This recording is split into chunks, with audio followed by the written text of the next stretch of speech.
Madame le secrétaire général de notre préfecture, Monsieur le ministre de la politique territoriale et de la mémoire démocratique, Monsieur le secrétaire d'État de la mémoire démocratique, Monsieur l'ambassadeur d'Espagne en France, Monsieur le consul général, Monsieur l'adjoint au maire de la ville de Montauban, Madame la vice-présidente du conseil départemental Tarn-et-Garonne, Madame la vice-présidente du conseil région Occitanie, Messieurs et Mesdames les élus, Madame directrice de l'Institut Cervantes, chers amis, chers amis, nous voici réunis une année de plus pour célébrer nos 20e journées en Lassagne, et c'est pour nous un grand honneur, Monsieur le ministre, de vous avoir parmi nous, parce que comme j'ai l'habitude de le dire, c'est, je pense, la récompense d'un gros travail qui a été fait depuis 2006 par l'équipe de Jean-Pierre Amalric, qui est ici présent, notre président d'honneur, ainsi que Geneviève Dreyfus-Armand, vice-présidente, et puis tous les autres membres passés et présents de notre chère association. Alors, avant de commencer, je voudrais avoir une pensée pour notre ami José González, qui est en train de mener un combat, et je voulais lui transmettre toutes nos pensées les plus sincères et puis surtout notre affection pour cette lutte qu'il est en train de mener. Et parce que José, c'est l'âme de notre association. C'est le fondateur de notre association. En 2005, il réunit 2 personnes avec lui au départ, qui sont Max Lagarrigue et François Rissoulier. Et ils ont une idée géniale, c'est d'aller chercher Jean-Pierre Amalric, qui est toujours un professeur, qui était à l'époque professeur des universités, historien de l'Espagne, et pour lui demander de prendre la tête de cette association. Et Jean-Pierre, bien sûr, a accepté, mais il accepte comme historien, c'est-à-dire qu'il ne voulait pas que ce soit une réunion où il y aurait une foire d'empoigne, mais vraiment un travail à la fois sur l'histoire, la vie et l'œuvre de Manuel Lassagne, et l'histoire de la République. Et c'est comme cela que tout ceci s'est mis en marche. 2006, notre première réunion, premier colloque, auquel j'ai eu l'honneur de faire partie. Puis, quelques années plus tard, Geneviève est venue nous rejoindre en 2009, et depuis, nous formons cette grande équipe, avec notamment notre trésorier, qui est vraiment celui qui permet que cette association tourne toute l'année, notre cheville ouvrière.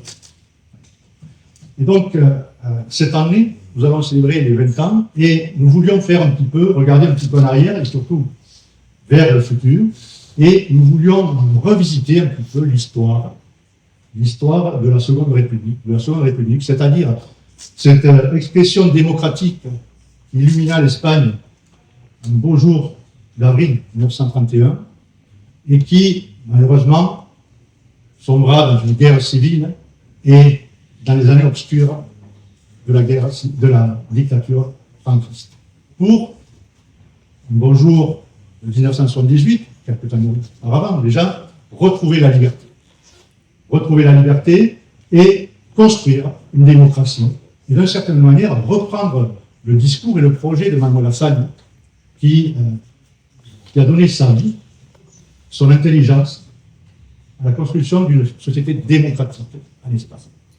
Donc cette année, nous allons, je ne vais pas rentrer dans le programme, puisque on parlerai plus en détail cet après-midi, mais nous avons réuni 6 grands professeurs et chercheurs de cette période. Le matin, cet après-midi, nous recevrons François Godichaud et Jean-François Verdun pour l'étape républicaine, 31-36. Demain, nous aurons avec nous un des plus grands historiens de la période de la guerre civile, Julián Casanova, qui vient de sortir un livre, une biographie de Franco. Et l'après-midi, nous aurons Nicolas Sesma, nous aurons ensuite, comment puis-je l'oublier, Ángel Henry, qui est, disons, un professeur qui est professeur et qui, surtout, est venu nous visiter plusieurs fois, qui a collaboré, puisque c'est la 4e fois qu'il vient à Montauban, qui est un peu, comme on dirait, le régional de l'étape, en termes cyclistes, mais surtout parce que c'est un grand connaisseur de l'histoire contemporaine de l'Espagne, et encore plus du mouvement anarcho-syndicaliste.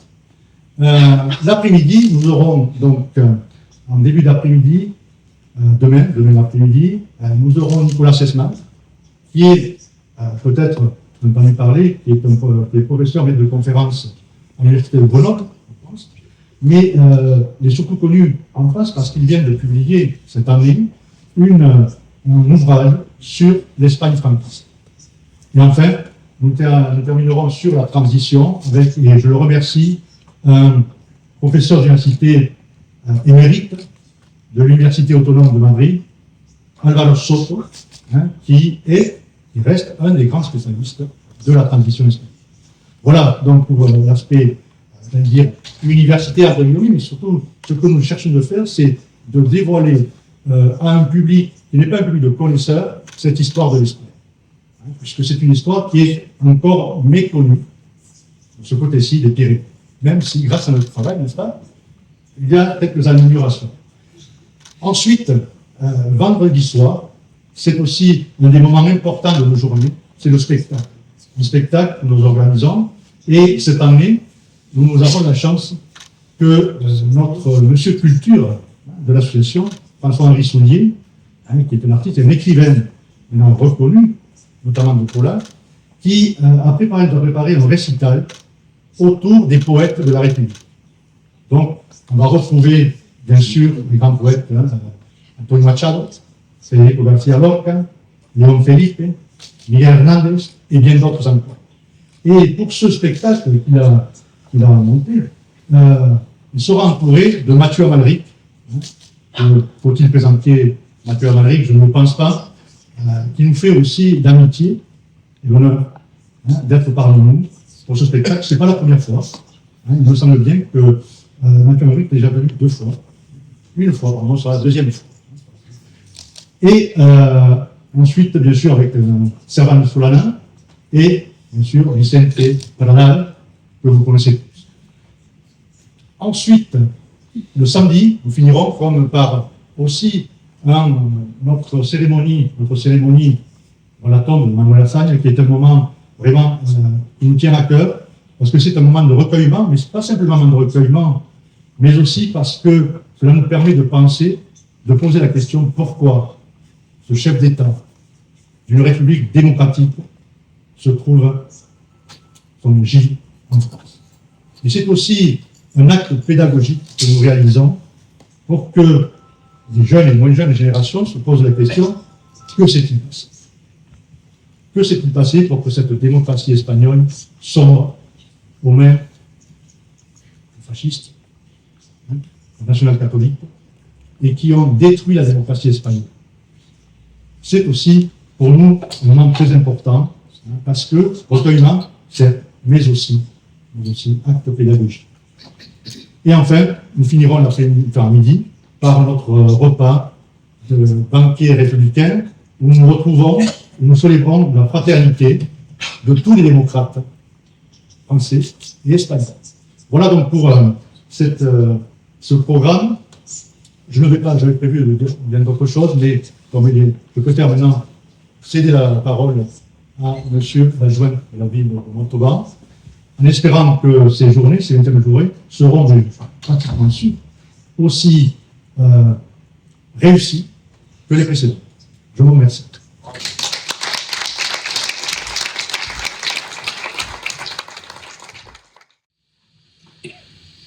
Madame la secrétaire générale de la préfecture, Madame Barak, Monsieur le ministre, Monsieur le secrétaire d'État, Monsieur l'ambassadeur, Monsieur le consul, j'espère que je respecte l'ordre protocolaire.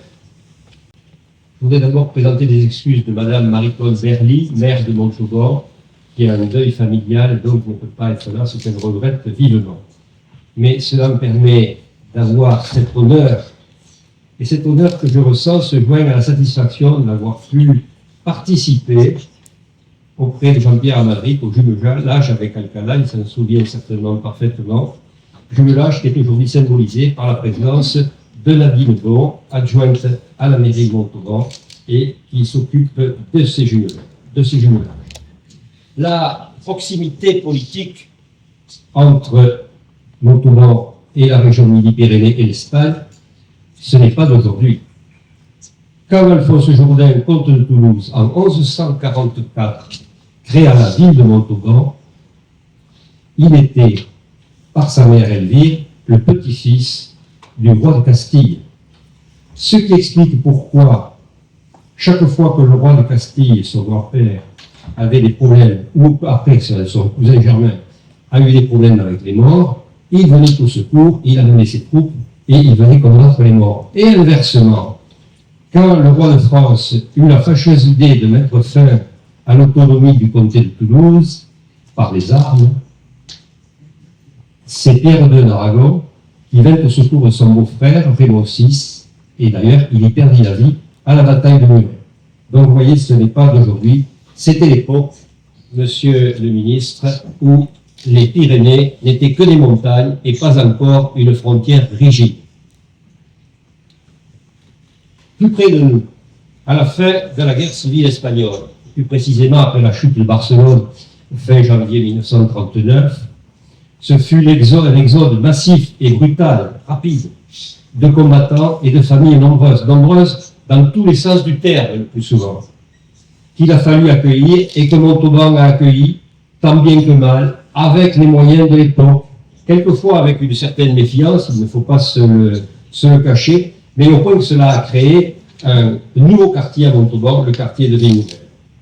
Mais la consécration de ces biens historiques a eu lieu le 15 mars 2021, lors de la rencontre d'État entre M. Pedro Sanchez, chef du gouvernement espagnol, et le président de la République française, M. Emmanuel Macron. Cette rencontre a eu lieu ici même, très exactement les signatures au-dessous de l'endroit de cette salle, témoignant, s'il était, puisque nous sommes dans la maison de la culture, de la force des liens culturels qui unit l'Espagne et la France. Et comment pourrait-il en être autrement? Et je voudrais associer à l'association Assad le travail de l'association Cervantes de Montauban, et bien sûr, Madame Zouz, qui entretiennent la langue d'Antonio Machado, de Lope de Vega, d'un Québécois qui est Ramon Gomez de la Ferra, et de tant d'autres, auprès des élèves et des lycées et collèges du département. Voici un an, Monsieur le secrétaire d'État à la mémoire démocratique, vous êtes venu amener une plaque que la ville a installée sur la tombe même du président Assad. Ce geste méritoire, vous allez le parachever au camp de cette forme, lieu de sinistre mémoire et pas seulement pour les Espagnols. Pour conclure, comment ne pas évoquer le travail fait localement par nos écrivains et gens de théâtre autour de ce thème fort? Comment oublier une nuit de grenade de François-Henri Soulier qui nous lira demain soir des textes émouvants en compagnie de l'immense acteur qui est Mathieu Amalric, qui n'a pas oublié que son grand-père fut un grand avocat montagnard. Monsieur le ministre, monsieur le secrétaire d'État, monsieur l'ambassadeur, monsieur le consul, merci de souligner par votre présence que si le devoir de mémoire, hélas, n'est pas toujours suffisant, il demeurera toujours absolument indispensable. Je vous remercie.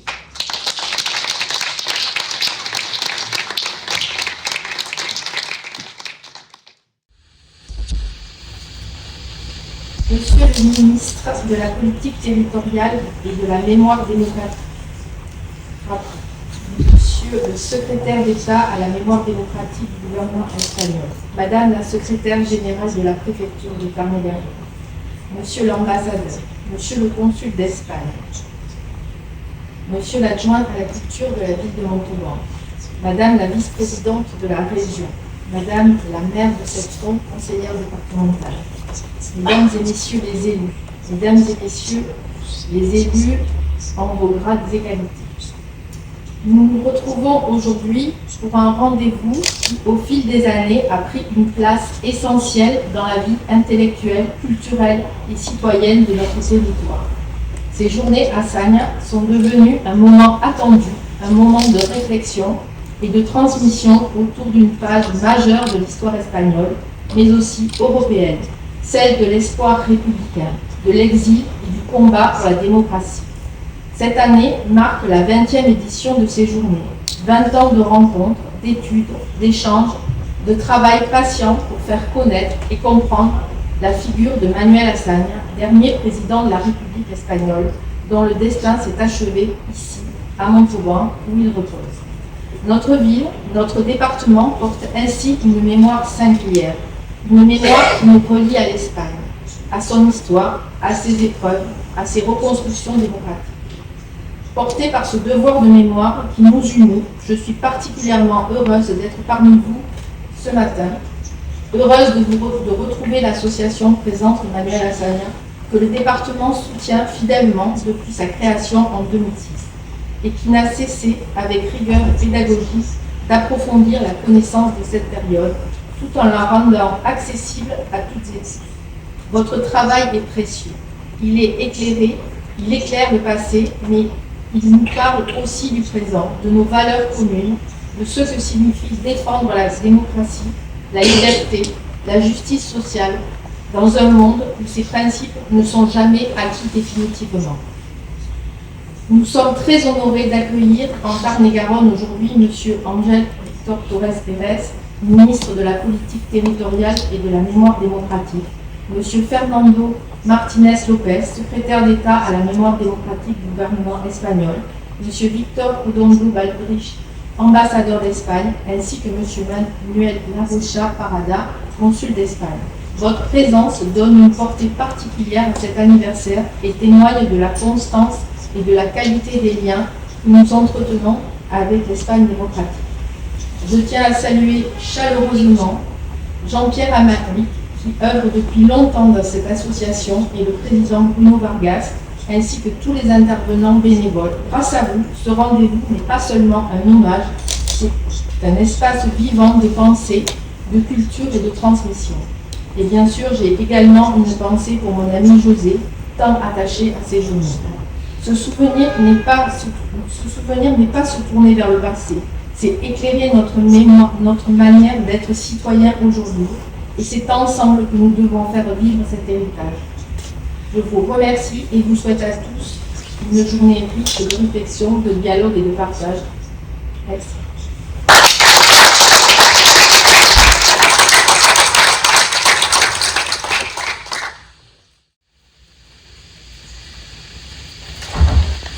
Monsieur le ministre, Monsieur le secrétaire d'État, Monsieur l'ambassadeur, Monsieur le consul, Madame la secrétaire générale et sous-préfète de l'arrondissement de Montauban, Madame la vice-présidente du conseil départemental, chère Cathy, Monsieur l'adjoint à la culture, Messieurs les présidents et présidents d'honneur de l'association Présence de Manuel Azaña, Madame la présidente de l'Institut Cervantes, Mesdames et Messieurs les élus, Mesdames et Messieurs, c'est avec une émotion particulière que je prends la parole aujourd'hui devant vous, donc au nom de la présidente Carole Delga, la région Occitanie, pour inaugurer donc cet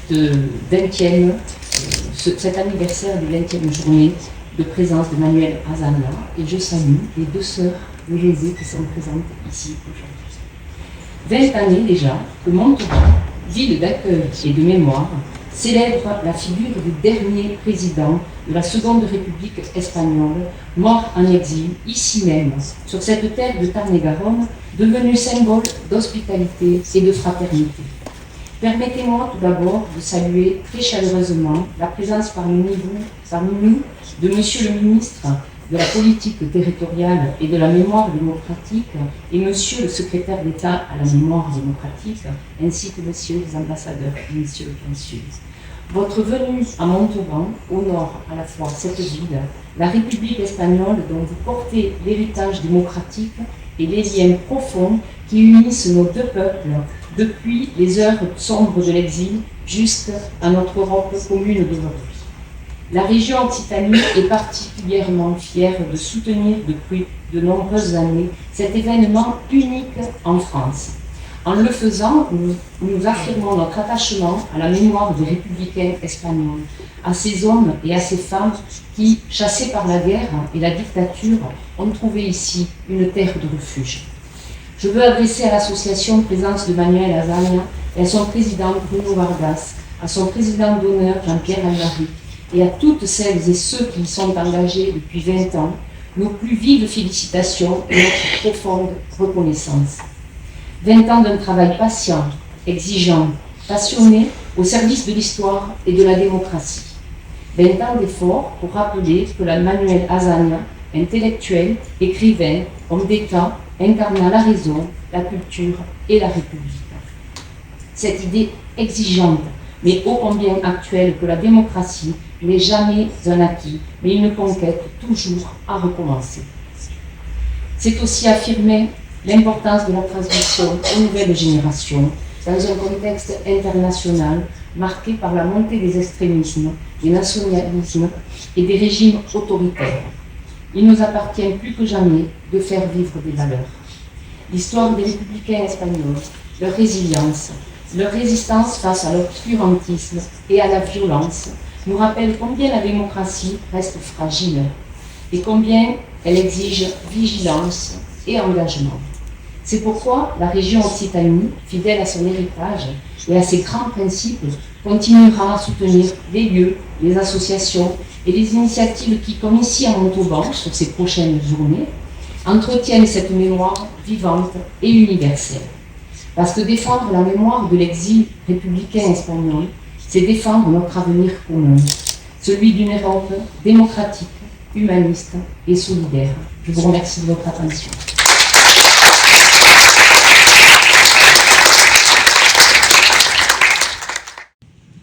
Buenos días. Disculpen que intervenga en español, no sé hablar francés, aunque me encanta escucharlo, es un idioma precioso.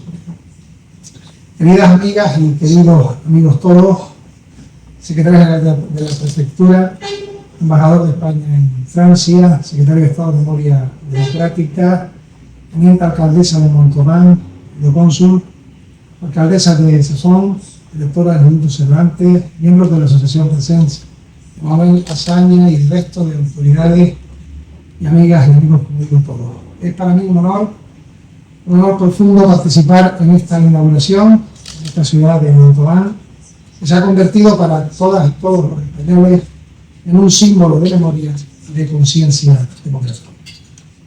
Aquí descansa Manuel Azaña, el último presidente de la Segunda República Española.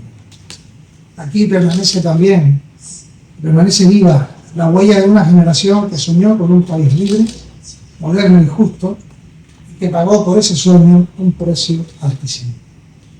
Quiero comenzar expresando en nombre del Gobierno de España, que saludo a todos los miembros de la mesa, a la Asociación Presence Manuel Azaña, a su presidente Bruno Vargas, por 20 años de compromiso, será más, cívico e intelectual por su esfuerzo constante en mantener viva la presencia, el pensamiento y el legado de Azaña, y por estrechar los lazos entre Francia y España a través de la memoria democrática. Estas jornadas dedicadas a España, de la Segunda República a la transición democrática 1931-1982, nos invitan a reflexionar sobre medio siglo de historia en el que nuestro país conoció la esperanza, luego la tragedia y, por fin, al final, la recuperación de la libertad. En ese largo trayecto, la figura de Manuel Azaña se alza como una columna moral. Fue un político, un intelectual y un escritor que creyó en la fuerza de la palabra, en la fuerza de la razón frente a la violencia. Azaña encarnó la convicción de que el progreso no se impone, el progreso se educa. Su obra política fue inseparable de su pensamiento humanista. Azaña defendió la laicidad del Estado, la educación pública, la reforma agraria, la igualdad de derechos y la dignidad del individuo frente a cualquier norma. Fue, en definitiva, el portavoz de una España que se quiso modernizar sin renunciar a su alma. Su tragedia fue también la tragedia de su tiempo.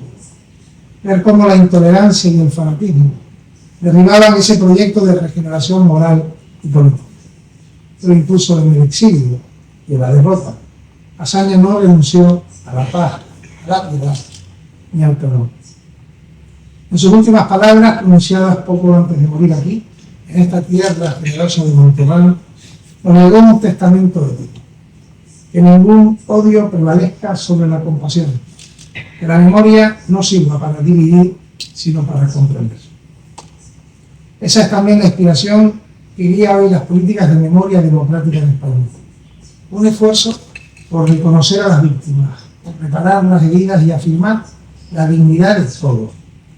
Como escribió Azaña en 1932, si cada español cuidase de cumplir con su deber, ni la patria correría peligro, ni la libertad estaría amenazada. Esa llamada a la responsabilidad individual sigue siendo, 90 años después, un mandato moral para todos los demócratas. Porque la libertad se sostiene, sobre todo, en la conciencia cívica de quienes la ejercen y la protegen. Señoras y señores, voy acabando.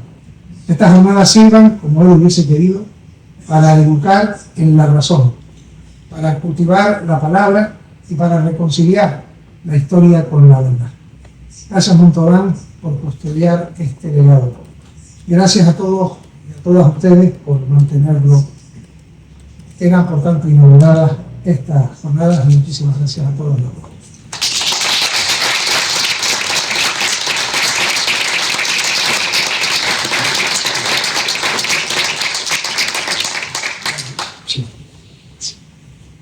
Bien, donc nous allons passer maintenant à la conférence de Pierre Madrid.